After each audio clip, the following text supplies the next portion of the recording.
Morena e tātou mā, tēnā koutou kua whakapā mai a ipurangi nei ki te āta wete i ngā kaupapa o te mahere whakamua o te kaunihira o te tairāwhiti mō ngā tau rua tekau matahi, ki ngā tau rua tekau toru tekau matahi. Good morning everyone, and thank you for connecting to this online hui about one of the topics we're seeking your feedback on for our 2021 to 2031 long-term plan, also referred to as the LTP. And the LTP sets out our work for the next 10 years. So we begin this online hui with a presentation, followed by a question and answer section at the end. If you want to ask a question live, please do so in the chat function. Or if you're watching this as a replay, you can email your questions to feedback@gdc.govt.nz. Okay, today we're talking about our roads and transport, and we're fortunate enough to be joined by two of our roading experts from our Journeys team, Operations Manager Donna McArthur and Infrastructure Manager Dave Hadfield. Tēnā kōrua, I now hand over to you both. Thank you. Yeah, tēnā koe. My name's Dave Hadfield. Morning, I'm Donna McArthur. Yep. Well, we're going to just share a PowerPoint, and we're just going to take it pretty relaxed this morning. We'll just talk about what we've achieved this year. We've been pretty fortunate with a lot of provincial growth fund money, and but we'll give you some of the just a informal rundown of what we do. So the first thing is let's hope we can share our screen. That's always a good starter for 10. There he goes. No, share. Yeah, let's do that, eh? There we go. We're almost there. There we go. There we go. Lovely. Okay. I'll do a first screen here. We've just done the introductions. Hey, a lot of people just don't realise how big the roading network is. So if you actually stretch it right out from to make one big road, it goes all the way from the top, Cape Rea, all the way down to Dunedin. So it's 1,900 kilometres, and about 800 kilometres is sealed. So and the rest is unsealed. So it's a big network, one of the biggest in New Zealand, and it has its challenges.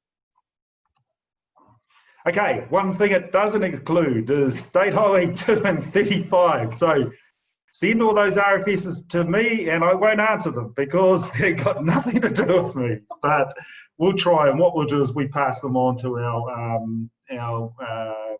the Whakarau, the State Highway team. They're here in Gisborne. But a lot of people, I suppose part of it too is because we call it Wainui Road, or we call it Custom House Street, and it actually so it gives it a local flavour of a name, but it actually belongs to the government. So like Custom House, Apuni Road, Wainui Road, Matawai Road, they all these different names, but the State Highway 2 and State Highway 35. So that's 100% funded by the government. That comes all from road user charges. Okay, so our roads come, the funding we get a big subsidy from the government, which they pay for every dollar.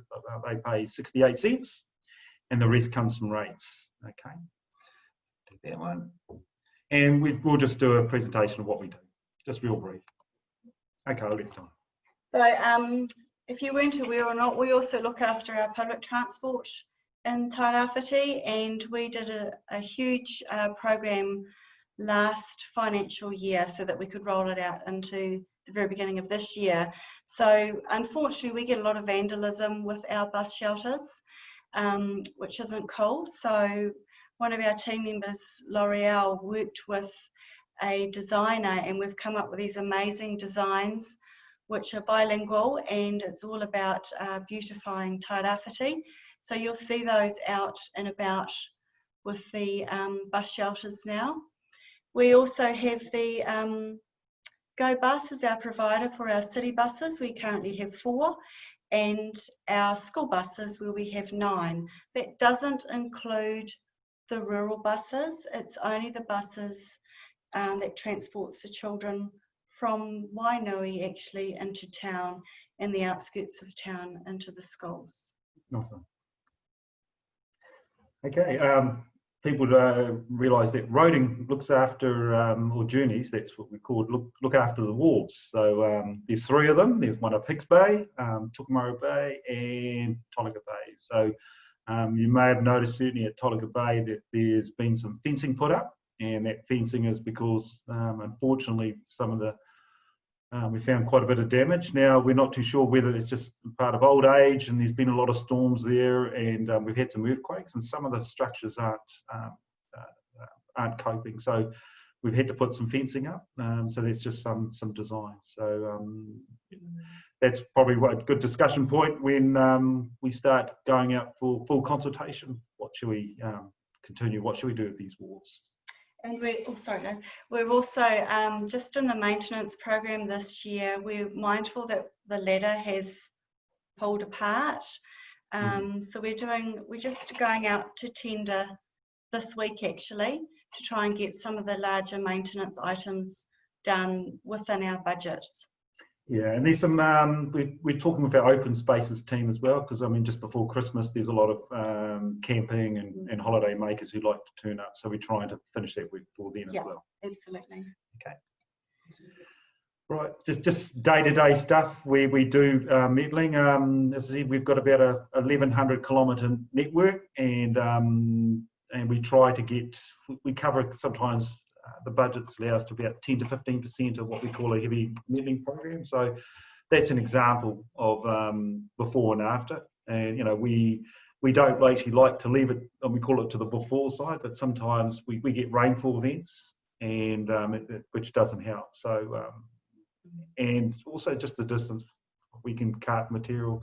One of the problems we have with our region, it grows good pine trees, but unfortunately the conditions that the trees are on are absolutely sloppy, terrible for road building. I'm quite jealous of our South Island cousins who've got, you know, they can just go to any river and they've got solid rock that they can build great roads. So ours isn't all that flash, and that's the same as you probably know about the state highways. Okay. So flood repairs. So back in 2018, we had 2 flood events. One was in June 2018 and the other was in September 2018, of which we had major damage across our roading networks, as everybody has been aware. We were very fortunate between PGF and NZTA, between the 2 entities, they're actually funding 100% for that work. We received $26.4 million of funding in total, which was to be carried over 3 years. So 2018-19 was our first financial year, 2019-20 was our second, and we're now in our last year. So last financial year, we delivered just under $10 million worth of physical works, which is phenomenal, on top of our normal what we call our BAU program and additional PGF work. Yeah, and when we do get a heavy rainfall event, and so what happens, we then put we call an emergency application to Whakarau or the NZTA, and sometimes that can take a bit of time to get it processed, and they want to do due diligence as well as us, so we've got to get prices and put estimates, and so there can actually be a delay when you've actually got the, you'll see cones at some of the sites and you wonder why. It's just because we're going through that procurement process, and it can take sometimes anywhere between 3 up to 4, 5 months to get the final funding emergency application approved. Yeah, thanks Dave. So with the flood events that we had June, July of this year, we're currently in that process. So we've put our applications forward. It took the team, it was a huge amount of work because there's over 1,000 damaged sites in these latest floods, which is more than in the 2018 floods. Our applications are currently in with NZTA or Whakarau, and we're waiting on, fingers and toes crossed, the funding to come through. Until that happens, as Dave stated, unfortunately we aren't able to do the repair work. We can do temporary measures to try and make the roads as safe as possible in the interim, but we're not entitled to start the full repairs until we receive the funding. Yeah, and we could talk about some of these other slides. Is that we've had some questions from requests for services that we're working on some of our provincial growth funds. They're saying, well, you know, you're putting all this metal on the road, which it looks fantastic, but you haven't fixed that dropout, or, you know, and that we just said, well, we're waiting to the funding. So yeah, so we've just sometimes the alignment between all our programs is really dependent on funding applications as well. But we'll carry on. Okay, part of that, the flood damage, we call it the Queen's birthday. That's when there was we had Tauwhareparae Bay community hit particularly. They were very unfortunate. But we've been doing bridge repairs. Now, a lot of it, residents and drivers, and you can't actually see the repairs because you drive over the road, you don't actually, or over a bridge, you don't actually see what's happening. So we had up to 23 bridges seriously impacted. So we've actually got to go through our resource consent phase, our design phase. That procurement does take a bit of time, but this year we're hoping to finish at least another 12 bridges, and the tenders have gone out. So it just involves rock rack. You can see the rocks there, and then and just tidying up any damage to the bridges. So that was part of it too. Yeah. Yep. And one thing that we'd love to ask our community is, if you see a weight restriction on the bridge, please adhere to that, because it's for your safety as well as the rest of the community's safety. We don't take putting weight restrictions lightly.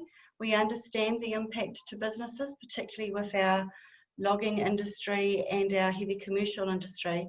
But if the weight restriction is there, it's because the bridge can only physically hold that weight. So please stick to it. Don't ignore it. Don't drive across it with a 50-ton truck, because the result could be devastating. Yeah, this was some more of the Queen's birthday flood repairs. So we use a lot of what we call retaining walls. So there's quite a bit of structural design in there. So this just gives you an example of mainly in the rural areas.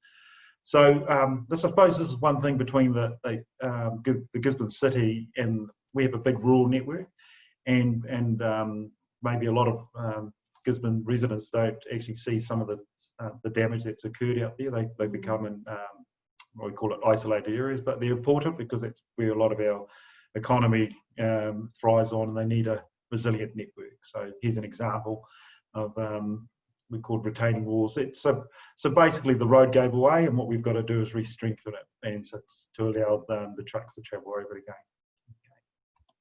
Okay. Tauwhareparae Road, again from the Queen's Birthday floods in 2018. There's actually 7 retaining wall sites that we're currently repairing. It's massive, as the slide says. It's about $1.2 to $1.5 million worth of repairs. And because the soil is, as Dave mentioned earlier, fantastic for agriculture and growing trees, it's not great for roads. And this is a really good example that the minute we get a little bit more rain, the road drops and fails again. And it has been a real challenge for our contractors, these particular sites. They've had to redesign one of the retaining walls 3 times, because every time the engineers thought we got it bang on, as they started drilling deeper into the hillside underneath the road, they weren't what we call hitting rock. It was just lovely, soft, beautiful soil. So great to growing our veggies, but not great for sustaining a road where it now has a lot of heavy vehicles running on it, with the forestry industry being up in that area, as well as stock trucks and fertiliser trucks. So appreciate everyone's patience. I know it's taking a little while, but we're just about completed. We've done 5 of the 7, and there's 2 to complete. Okay, some of the day-to-day stuff is just important. We have a footpath program, so we have about 200 kilometres of footpath around the district, and they need a bit of TLC. So these just some of the examples. So at the moment, the our priority is actually replacing footpaths that are broken rather than installing new footpaths. So people are asking us why we can't install a new footpath. It's just that there's about 20 to 25 kilometres of footpaths that do need urgent repairs, and we've been fortunate that yes, money has been set aside to do the repairs. And some good news too is the government has decided to subsidise any footpath repairs, so that means our money can go a lot further than it historically used to. So I mean, here's some examples before and after. And we understand a lot of people do use footpaths for, I mean, even our posties now. I mean, technology changes. Before they were on their bikes, they've gone to their electric scooters and we're doing their great pace of what they can do. Okay, we've also got a program that was, when we came back, some feedback from the long-term plans about 2 years or three terms back, is the upgrades that the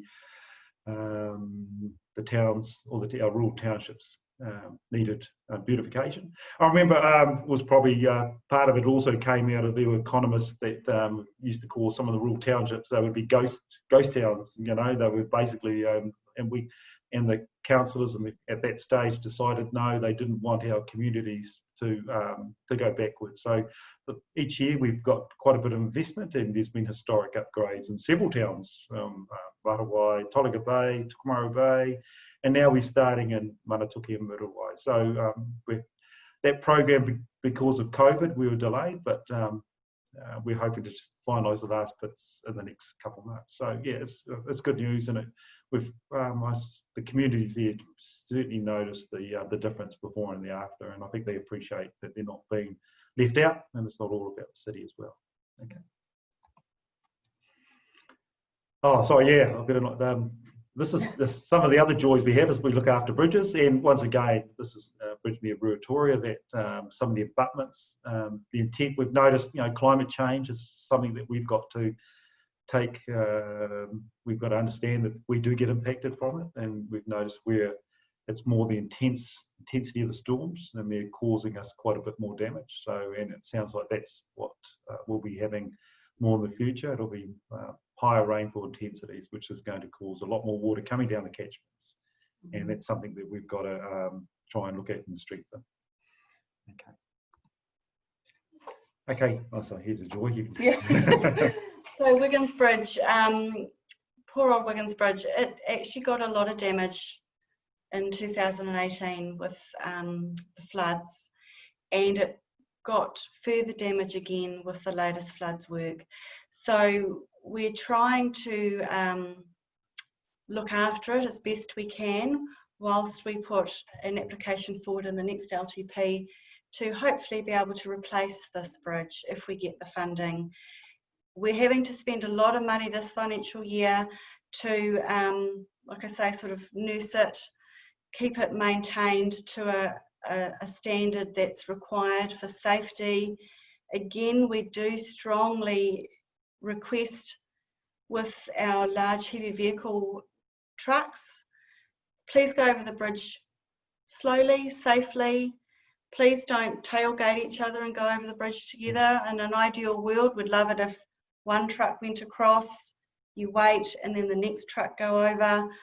We had put speed humps on to try and slow the speed down, but that's actually caused damage as you enter each side of the bridge. So we're contemplating removing those now, fixing the larger potholes and putting up speed restricted signs. But again, please do adhere to that. So yeah. Yeah, and just to add on to Donna's comments as well, we're getting a lot of sediment that's coming from that catchment, and if you see the mud and the silt that's under those, so we need to clear the what we call under the spans. So you might see in the photo there's still a bit of we call it slash that's still under there. And now, unfortunately, it's we've tried to get some diggers down there, but basically we've got to wait till it hardens up. But long term, there's more and more sediment, and we just can't. And that's a classic example. We've got to basically raise the bridge. And then it's trying to find somewhere to put it. So we're having some issues there. So we're just nursing that one, and it's yeah, it's something in the future. Nice diet, yeah. Yeah. So school safety programs. So we have our road safety coordinator. She does an amazing job for school safety, as well as Ngā which is, oh, maybe there's slides. So I'll just talk to this one, sorry. Yeah, no, you're right. So there's a program in place at the moment with Te Hapara School where we're changing the location so that it's a safer area for the children to cross to get to and from school. And you'll see this work going on throughout. So McArthur School is actually doing, oh, sorry, No, you keep going. McArthur School. Again, we're putting in place some safety mechanisms there to make it more safe for the children and parents to get to and from school. Shall I see if there's another one?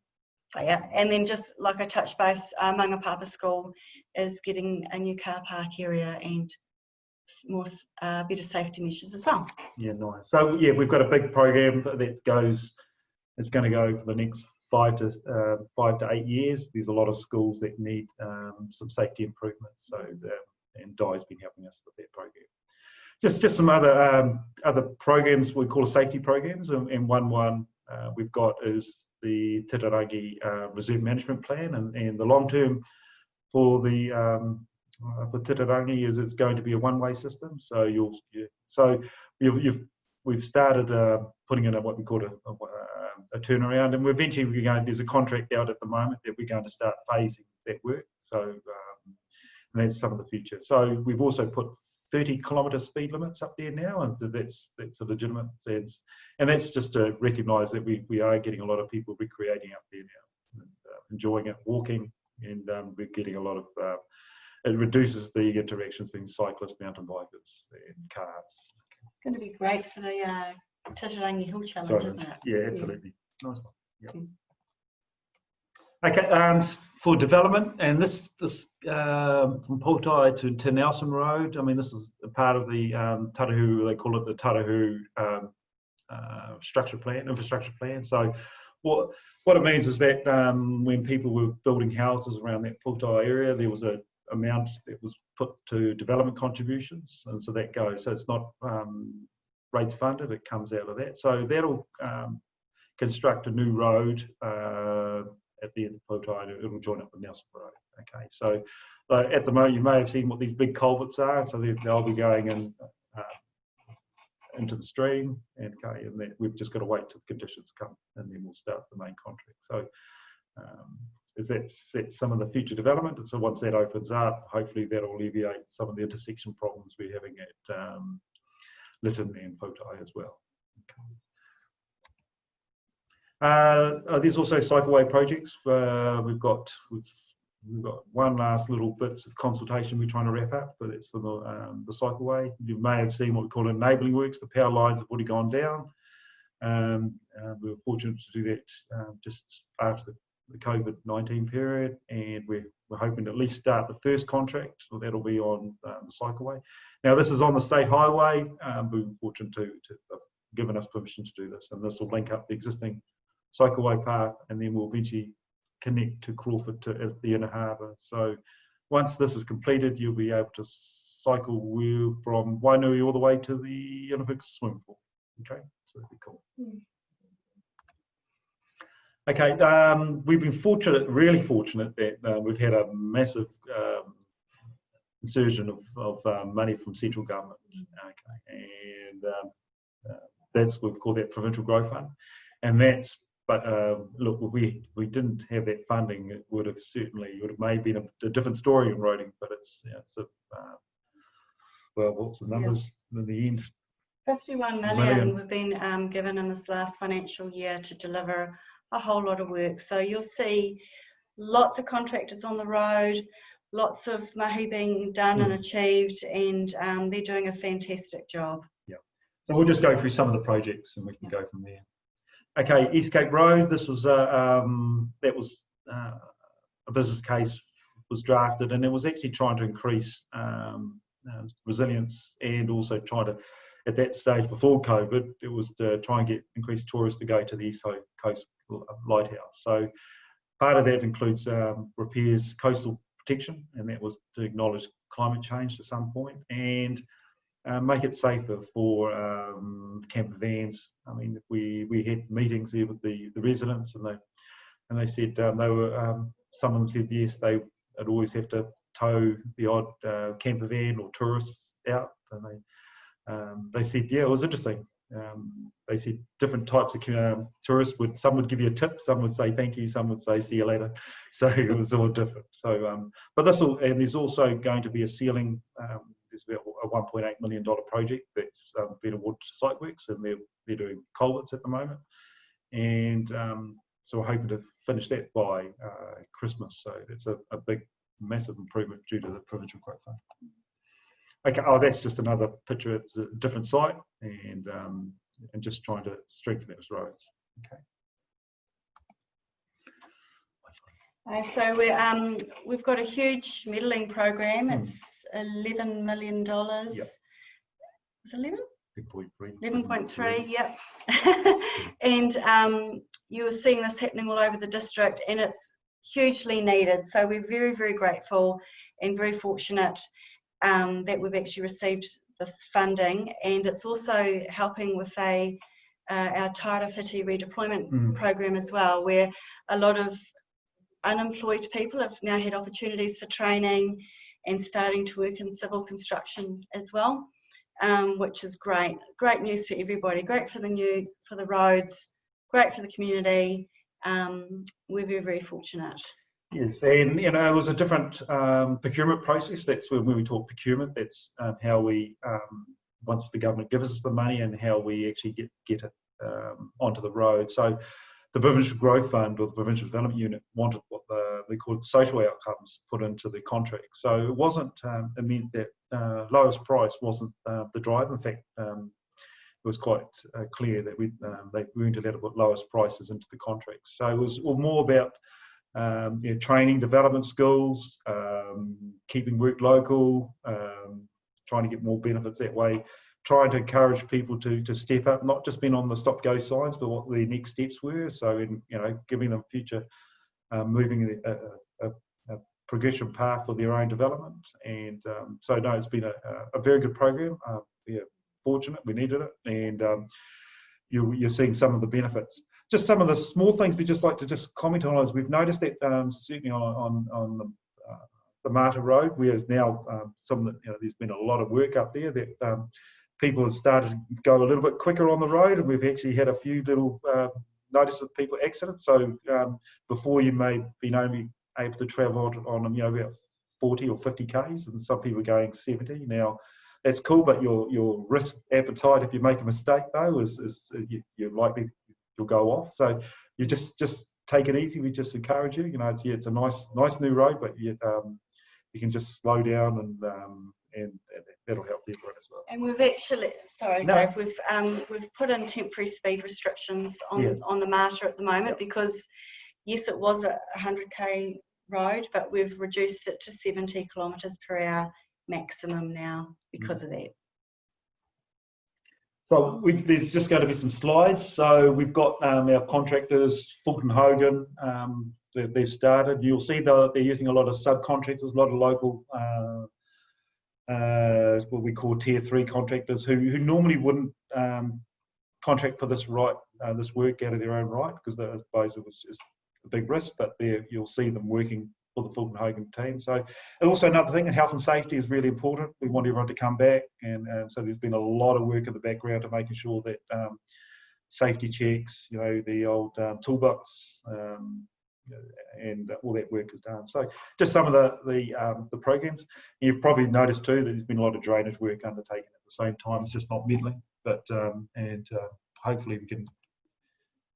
It'll keep going. Okay, and there's another Parnik out. So yeah, look, the roading network was not certainly after those 3 rainfall events. It wasn't looking pretty, that's for sure. And so we do try and take priorities for school bus routes. So so that's when we get rainfall, those are the first ones that we try and pick up, and we understand why that is.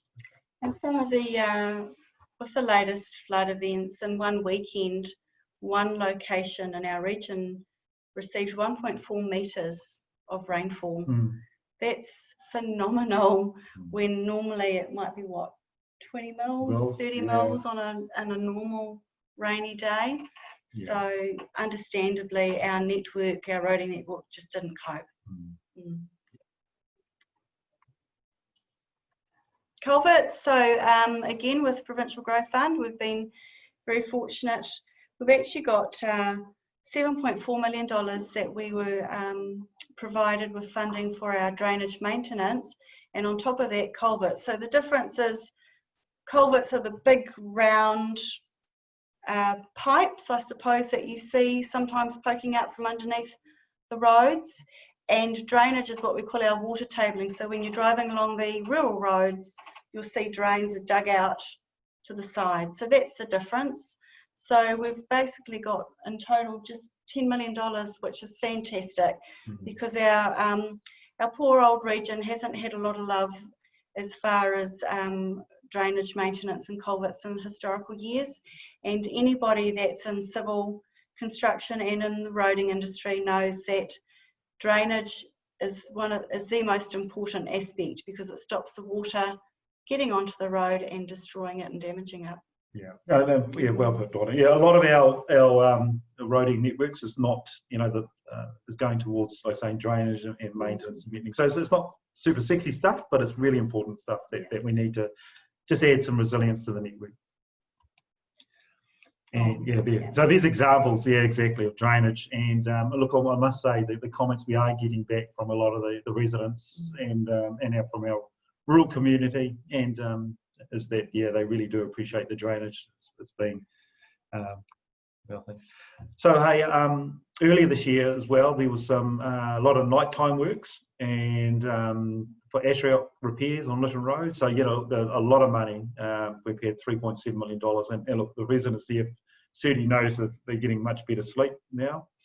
We'd just like to thank the community as well for allowing us to do that nighttime works. We know that it can be a bit of short-term pain, but it's becoming more in terms of health and safety is driving that now, in terms of, and also traffic management. That they can actually do more at night now, and they're not having, and you're getting less disruptions to customers. No one likes getting stuck behind a stop-go sign for a long time. So that was one of the ideas that have come through. So you've also probably noticed there's going to be seal repairs at night, and over the last month there's been a lot of that happening. And so just thank you once again to the residents there who live along the road, but it's certainly making their job much easier, and it's a safer workplace. Aerodrome Road, look, that was in a contract by Fulton Hogan, so big industrial area. That's for the future, and that's where we hope a lot of the heavy industrial or more construction type activities. You'll see there's a lot of trucking firms are out there. So we've got the project's probably about 85% finished, and we're just waiting for the asphalt and the final ceiling to go. And then once again, a bit of a slowdown due to COVID, but it's a huge improvement. Hazardous trees. So as part of our Tauwhareparae Road redeployment program, we were very fortunate to receive $5.3 million worth of funding towards our hazardous trees. We've got $11 million worth of known hazardous trees on our network. So this is taking a big slice out of that for us. It's also enabled a lot of people that were unemployed an opportunity to get some skills with arborist work, with chainsaws, getting out in with the community, working amongst the organisations that we're working with to deliver this program. And it's great. It's great for the network as well. Like you can see from the photos, the difference it makes. And of course, as we clear the trees, it stops the shade, which stops the dampness on the roads as well. So it reduces damage to the roads. It makes it more visible and clear. And following from the tree removal, we've started a firewood distribution as well. And I guess there's a slide. Yes, there is. Look at that. So we've got two main distribution sites, one in Te Puia and one in Te Kuru Tuatai Marae down the bottom of Lytton Road.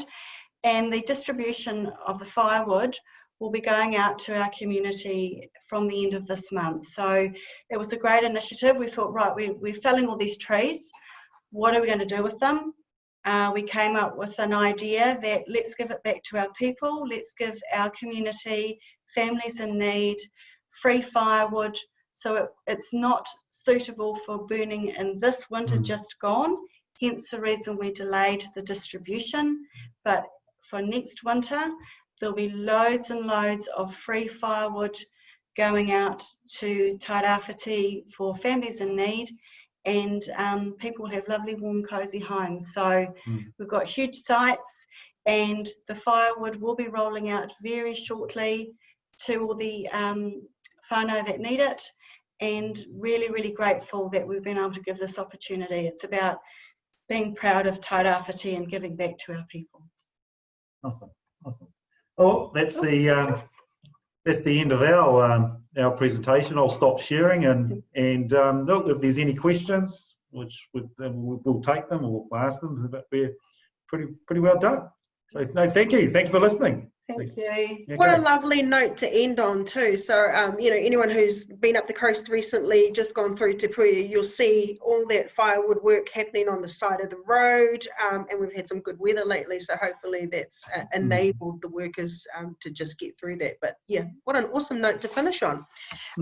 Now we can have a few questions.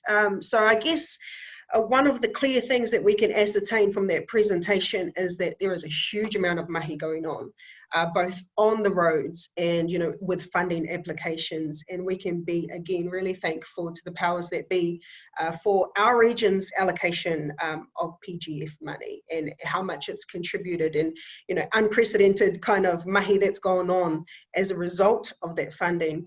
And I guess roads maintenance and emergency works, those roads are a forever job. So my question to you is, you know, what's our long-term plan for our roads? Well, we have, like all departments of council have to put their asset or their activity management plan. So long time story, that's like that gives all the challenges for roading, and we know climate change, we know there's going to be an increase of forestry because, and that's great because that gives us our economy, but at the moment, so when I first started, it was about 300,000 tonnes a year, and now we're up to close to 2.4, and getting close to up to 3. You know, so it's been a massive increase. So we never used to have as many complaints, but we do now, and part of that is because it's just growth. So now it's growth pains, and we realise that council also has other priorities as well. I mean, we've got wastewater, we've got open spaces, we've got our regional sides, you know, and so the councillors, you know, how they balance it is quite hard. But in terms of us, we know climate change, we've got forestry, and so we've got to try and balance what we've got. And so we may not be able to get to every road, and I suppose that's what we're going to, how we manage expectations. Some of our roads, this isn't going to be a silver bullet, it's just kind of helped a bit, but eventually when we get down to we call it our business as usual budgets, they'll come back to some normality, and that's when we're going to have to chat about, yes, the geology is never going to change. I mean, we're always getting, you know, whenever it rains, the roads are going to, and it's just not the roads, sometimes it's the whole hills are moving. Okay, so I'm not trying to, so it's going to be a long time for us to, roads will always be there, but where we can, you know, we'll grow, grade, you know, I think it's all about safety. But one of the unfortunate things is that, you know, seal extensions, people always ask us why we can't do any more seal extensions. This is just not a budget thing, but there was also that reallocation that was being smart. So where we used to have seal extensions, that money went to township upgrades. And the reason for that was more people would benefit from a township upgrade than getting a section of road. Now we understand, you know, we understand that was a tough decision to make, but you can see the benefits of the community now with these upgrades. Okay, so yep, there always will be maintenance and there will always be ongoing. So these are just a couple of things we can't. So we can control the bits we can control, which are the budgets and our contractors, but the bits we can't control is some of the market forces. You know, if the price for pine wood goes up, then basically everyone wants to chop their trees down, and so it just puts a lot of strain on the resources.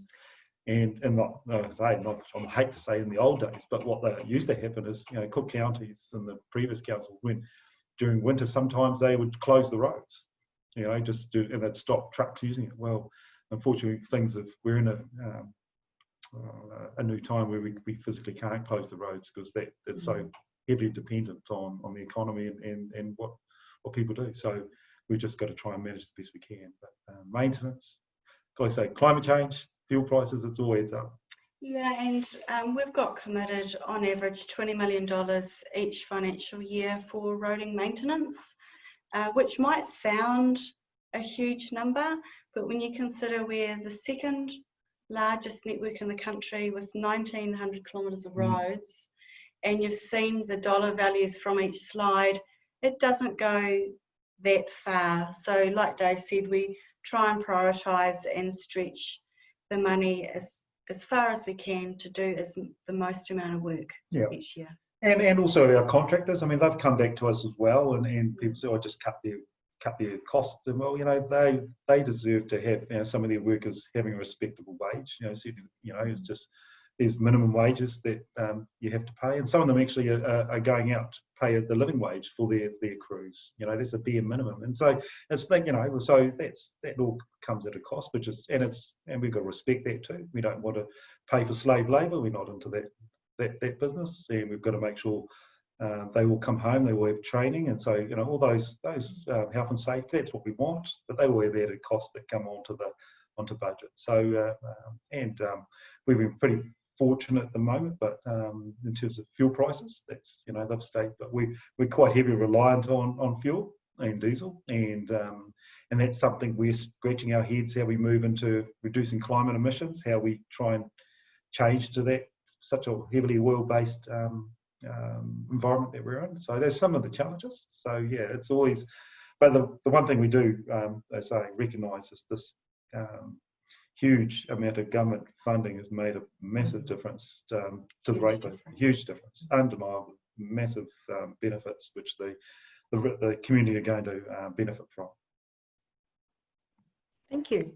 And this is why we want feedback is, we ask council to prioritise, and they do that based on the feedback we get from the public. So, the slides that you had and that monetary value that's applied to that mahi is really valuable for people to see that while it sounds like a lot, it spreads this far and only that far. So, we encourage people to give your feedback on what you think about our roads and our transport. And it was interesting to hear that the improvement in the condition of the road perhaps is a direct impact on how fast or the speed at which people travel on the roads. A question that I've got here is, what are the factors that go into determining if a stretch of road gets upgraded to tar seal instead of metal? How does that happen? Yeah, well, as I said before, the priority for us is actually to not increase the size of the network. So it's the roads which get destroyed, and every road basically has what we call a life, and it's worked out on the amount of trucks that go over that road. So when it comes to a stage that it needs to be fixed, that's when we call technical terms a rehab program. Okay, so what we've got is in the last or this council, what we decided was back to basics. It was going back to fixing some of our roading, some of our utilities. So unfortunately, if you're looking at a new road, like a seal extension, there's no funding for that. And the reason for that is because we've got a backlog, or we're tidying up all the roads which have been broken. So those get the first priority. And that's, I suppose what we're going to do is like saying, having more honest conversations with the community, and then just being up front that, there's very unlikely to get seal extensions. That's an interesting one. Yeah, it will be about those conversations that we have with our people face to face and explaining that process to them. One of the things that we are asking about in our long-term plan is the Taruhiru cycleway, and whether or not we should carry on with that, apply more money to it, or not, or maybe scrap the project altogether. Can you explain a little bit about what's involved in the Taruhiru cycleway? Yeah, look, I can give a brief background. So, I mean, there was in council's long-term plan, and what it means is that's council's business plan, or that's how I see it, business plan for the community and how we enact that. And so it had the Tauwhareparae Cycleway, and so it was put on the back burner because it was 100% externally funded.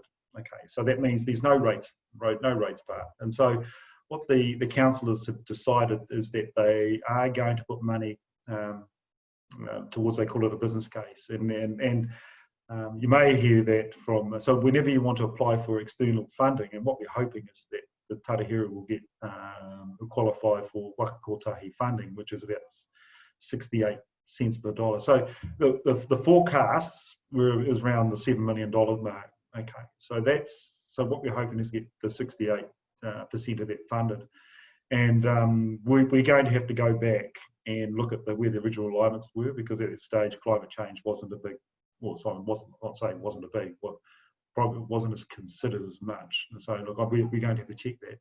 And then there's and so that's what the business case does. So they confirm, the council has said $62,000 to start the business case. So that will determine whether we can access the 68%.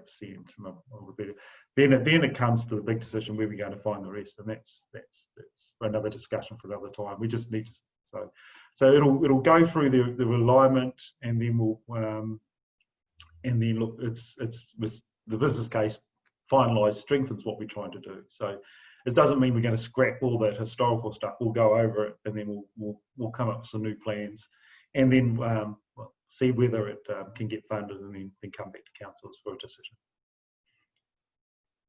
Yes, and it's important for people to understand that there is that process. You know, that it doesn't just happen. That when you give us our feedback, we don't just start tomorrow getting that work underway. There is the business case that comes first, putting it to council, and then, you know, finding the money really to pay for it. Donna, you mentioned twice, and I guess it's probably quite important, about weight restrictions on bridges. How do we, I suppose, go about not just appealing to heavy freight drivers or truckies to kind of adhere to the rules, but how do we ensure that they do that? Because it's important, and those bridges can't handle, you know, perhaps the activity that's going across them at present. Yeah. Oh, sorry. Thanks, Mariri. To be honest, that's a real tricky one.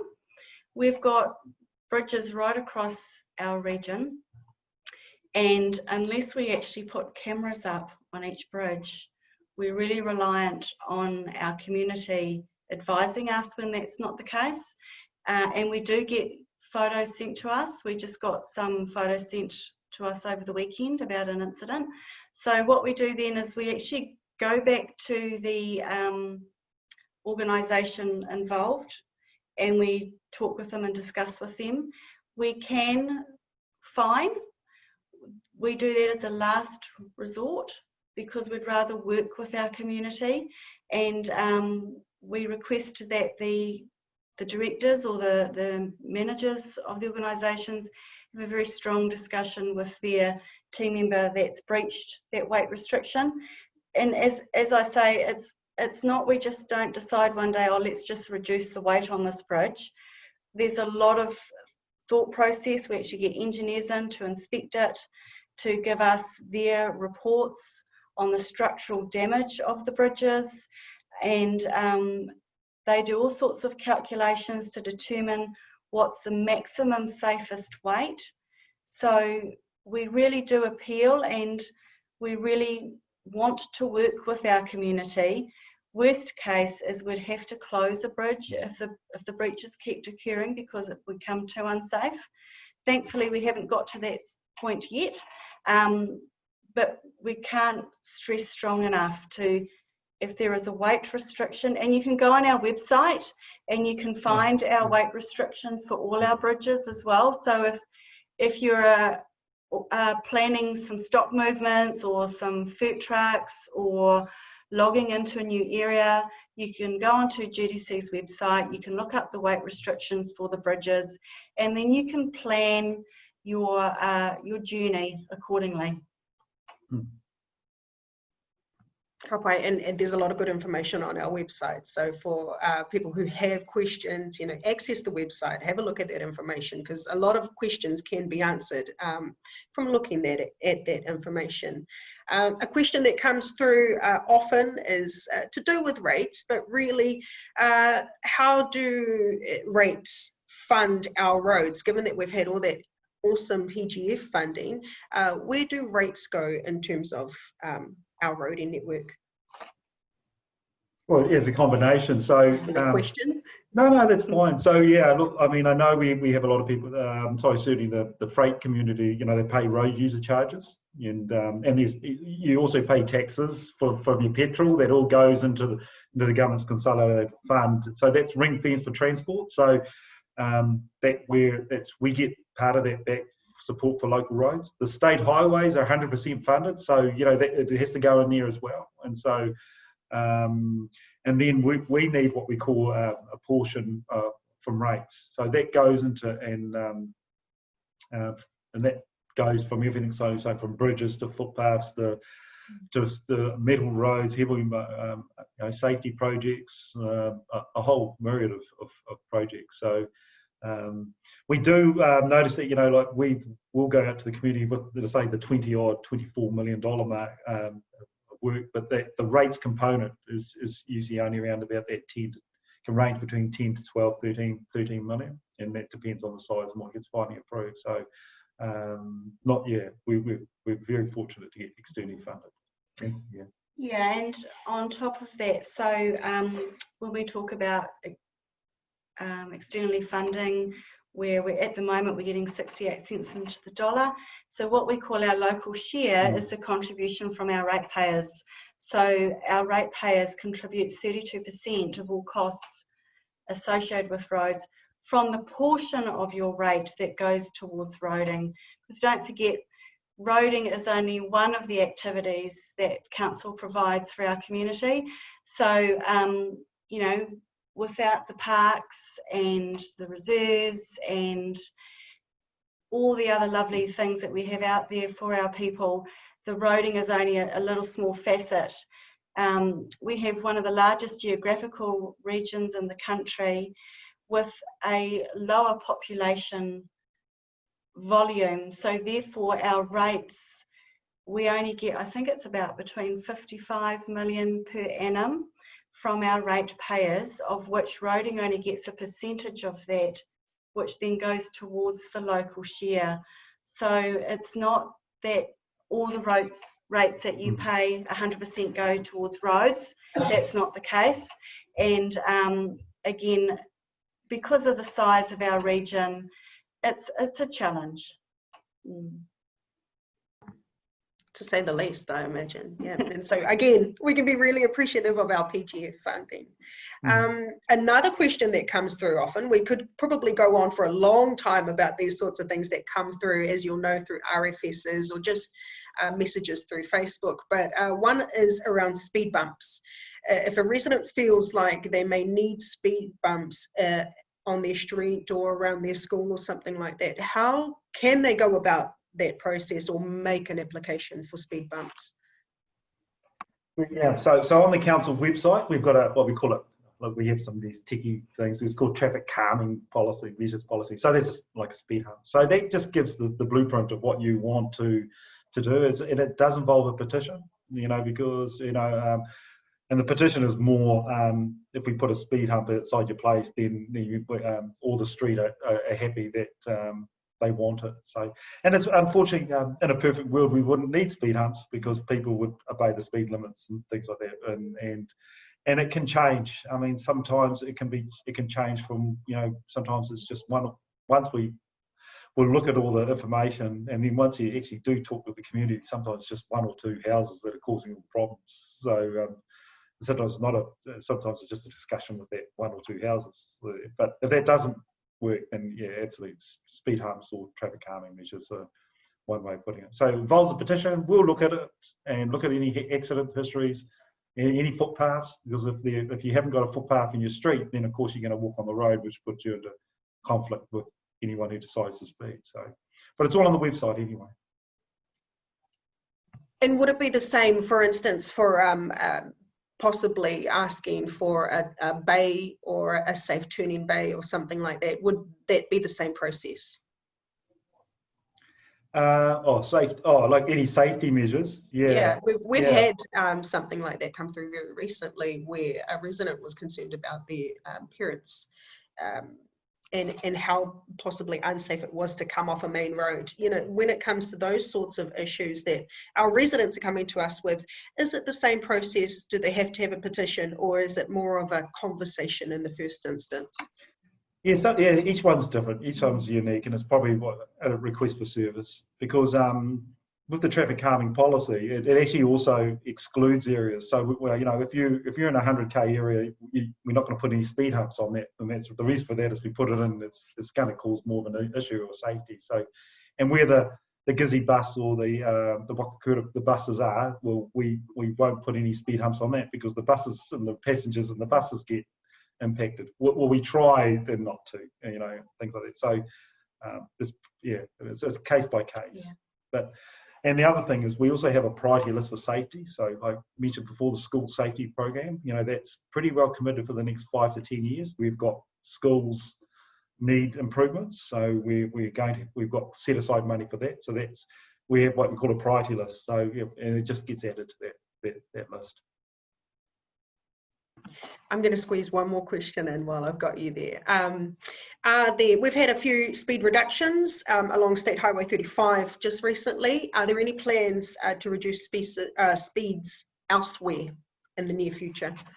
Yeah, the council have agreed to for a speed management strategy. So what we're looking at doing, staff are now going in the back ends, and what we're hoping when we go out to the community as part of our long-term plan consultations, we'll have some maps that can look at some of the townships and some of the regions. So there's been a big emphasis from central government to start looking certainly around schools and areas around the schools and things like the CBD and all that. So yeah, they've agreed. It's going to be a little bit of work, but it's just we'll start putting that together. So hopefully around March, we should actually have some plans that are ready for discussions.